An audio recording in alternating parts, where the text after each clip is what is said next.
विवाह का तूफान, प्यार या फिर ईगो। सिंह राशि वालों, 2026 आपके रिश्तों में ऐसा मोड़ ला सकता है जहां आपको प्यार या फिर ईगो, इसमें से किसी एक को चुनना पड़ सकता है। कुछ इस प्रकार की संभावनाएं बन सकती हैं।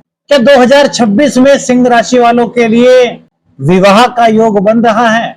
अगर बन रहा है तो कैसा हो सकता है हमारा जीवन साथी, कैसा स्वभाव उनका हो सकता है, वो किस बैकग्राउंड से हो सकते हैं, और अगर कहीं कोई रुकावट है तो क्या उसका सरल ज्योतिषीय उपाय हो सकता है। आज इन्हीं चीजों पर बात करेंगे इस सिंह राशि के विवाह स्पेशल राशिफल में।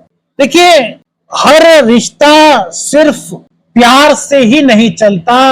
कई बार सेल्फ रेस्पेक्ट, कंट्रोल और अहंकार जो है वो रिश्तों के बीच दीवार बन सकते हैं।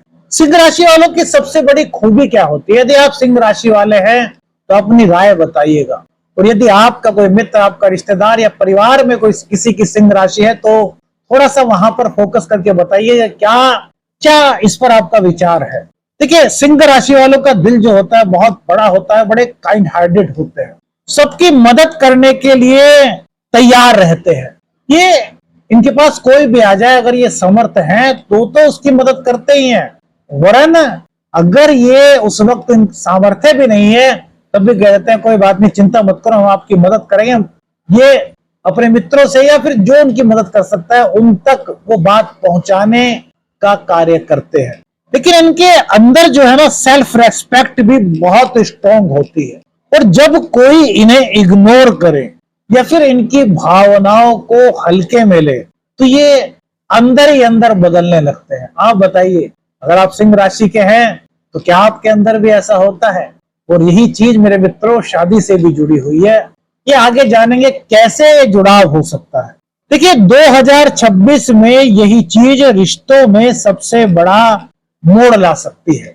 कई बार आपको लगेगा कि सामने वाला शायद आपको समझ नहीं पा रहा है, और वहीं से प्यार और ईगो के बीच की कहानी जन्म ले सकती है।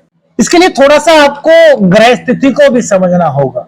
जो हमारे नए दर्शक हैं और जो हमारे पुराने दर्शक हैं, दोनों ही इस चीज को थोड़ा समझे। देखिए, गुरुदेव जो हैं वो आपके 12th हाउस में है। अब अगर ग्रहों को देखें तो गुरु आपके 12वें भाव में बैठे हैं, मतलब ये स्थिति अंदर ही अंदर इमोशनल अटैचमेंट को बढ़ा सकती है। आप किसी को बहुत ज्यादा डीपली महसूस कर सकते हैं जून के बाद से। ये समय आपका इस तरह का हो सकता है, लेकिन आप कई भावनाएं आपकी हिडन भी रह सकती हैं, छिपी हुई रह सकती है। आप दिल की जो बात है शायद खुल करके नहीं कह पाएंगे। 4th हाउस में गुरुदेव की दृष्टि, मतलब मन इमोशनल होगा। 6th हाउस में इनकी दृष्टि, मतलब रिश्तों में कुछ मिसअंडरस्टैंडिंग्स आ सकती हैं। 8th हाउस मतलब सडन इमोशनल बदलाव संभव है, तभी हमने ये चीजें कही। 7th हाउस में राहु विराजमान है, मतलब रिश्तों को इंटेंस बना सकता है। अचानक से अट्रैक्शन, अनएक्सपेक्टेड कनेक्शंस या फिर अनयूजुअल व्यक्ति की तरफ आपका खिंचाव हो सकता है यदि आप सिंह राशि के हैं। तो यहाँ पे सबसे बड़ी चीज क्या होती है कि राहु जो होता है ना, वो क्लैरिटी नहीं देता। जिसे आप प्यार समझेंगे वो कई बार इमोशनल इल्यूजन भी हो सकता है, भावनात्मक जुड़ाव भी हो सकता है जिसे शायद आप प्यार समझे। इन चीजों को आप समझेंगे तो लगेगा कि आपको हाँ यार, हो सकता है यार, शायद मेरे जीवन में कहीं ना कहीं ये चीजें महसूस हुई। केतु 1st हाउस में आपको अंदर से डिटैच्ड महसूस करा सकता है। कई बार आप खुद ही यह समझ नहीं पाएंगे कि यार आखिर मुझे रिश्ते में क्या चाहिए, मेरी क्या एक्सेप्टेंस है, मेरी आखिर इच्छा क्या है। केतु देव का यह प्रभाव है, क्योंकि केतु देव पूरे साल यहीं पर रहने वाले हैं। 7th हाउस पर इनकी दृष्टि है तो रिलेशनशिप कंफ्यूजन और इमोशनल डिस्टेंस कुछ बढ़ सकता है। 8वें भाव में बैठ करके शनिदेव कार्मिक रिलेशनशिप सिचुएशन बना सकते हैं। रिश्ते जल्दी टूटेंगे नहीं, लेकिन इमोशनली हैवी महसूस हो सकते हैं। ये सबसे बड़ी चीज थी। अब देखिए आगे की बात करते हैं। अब आपके मन में यह सवाल आया होगा कि यार आखिर शादी कब हो सकती है, कब शादी का योग बन सकता है, कब रिश्ता तय हो सकता है? तो देखिए, जून से लेकर के और साल के एंड तक का जो समय है, वहां पर आपके लिए कोई स्ट्रॉन्ग अट्रैक्शन बन सकता है। किसी ऐसे व्यक्ति से आपका जुड़ाव हो सकता है जो इमोशनली आप पर बहुत इंपैक्ट डाले।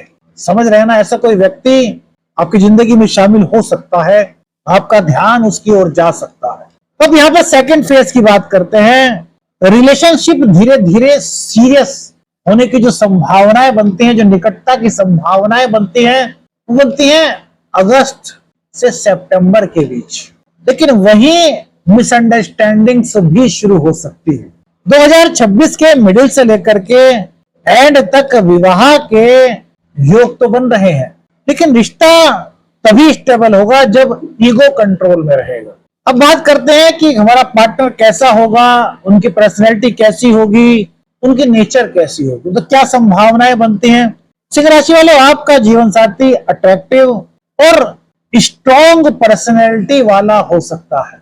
नेचर थोड़ा मिस्टीरियस, इमोशनली इंटेंस, इस तरह की आपके जीवन साथी की नेचर हो सकती है। पहली मुलाकात से ही स्ट्रॉन्ग अट्रैक्शन यहां पर आपको महसूस हो सकता है।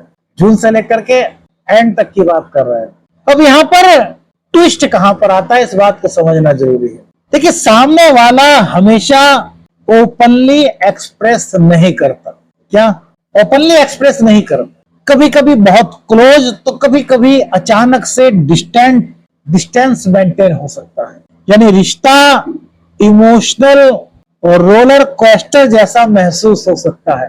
कभी निकटता तो कभी अंदर ही दूरी, जबकि वास्तविकता में वो दूरी नहीं होगी, फील हो सकता है। यहीं पर कह रहे हैं, उन्होंने हमारी ये बात क्यों नहीं मानी? जब उन्होंने इस समय पर हमें बुलाया था तो हम तो पहुंच गए, वो क्यों नहीं आए? मतलब ईगो कहीं ना कहीं इस बीच में आड़े आने की संभावना बन सकती है। सबसे बड़ी समस्या मेरे मित्रों ईगो की ही दिखाई देती है। क्या? कि कोई भी झुकना नहीं चाहेगा।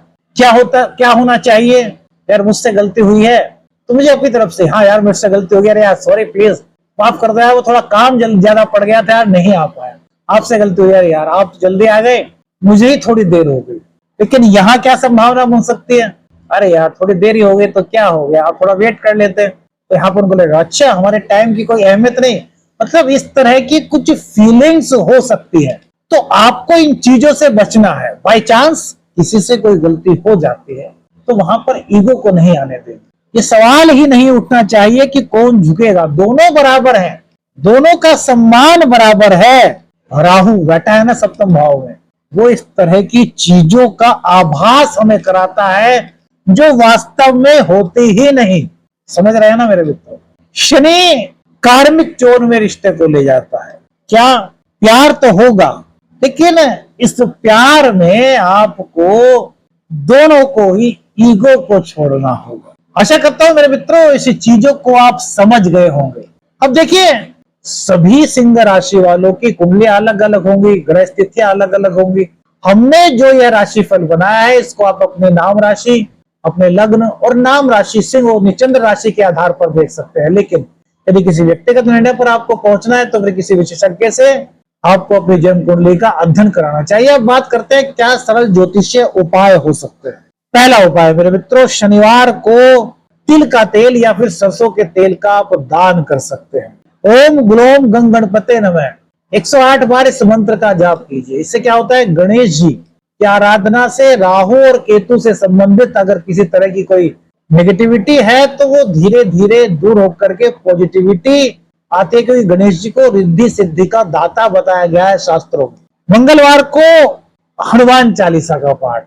देखिए, अगर सबसे बड़ी एक उपाय की बात करें तो इस साल आपका सबसे बड़ा उपाय क्या है? रिश्ते में जीतने की नहीं बल्कि एक दूसरे को समझने की कोशिश करना है। यदि आप एक दूसरे को समझ सकते हैं, एक दूसरे को समझ लेते हैं, ईगो को दूर कर देते हैं, तो जो इस बीच आपके जीवन में आपको आ रहा है, मतलब आपके जीवन में जिसके आने की संभावनाएं बन रही हैं, वह आपका जीवन साथी बन सकता है। सिंह राशि वालों, 2026 आपके जीवन में प्यार जरूर ला सकता है, लेकिन ये साल आपको एक सीख भी दे रहा है। हर रिश्ता सिर्फ अट्रैक्शन से नहीं चलता। कुछ रिश्तों को बचाने के लिए ईगो से ज्यादा प्यार जरूरी होता है। तो आप ईगो को किनारे करते हुए एक दूसरे की भावनाओं को समझते हैं, तो आपके घर में भी क्या पता 2026 में शहनाई गूंज सकती है। कौन सी बात आपको आपके जीवन से जुड़ी हुई फील हुई, हमें अपनी राय बताइएगा। वीडियो अच्छी लगी तो लाइक और शेयर कीजिएगा। चैनल पर नए हैं, चैनल को सब्सक्राइब कीजिएगा। आदेश आदेश रखने अंजन, हर हर महादेव।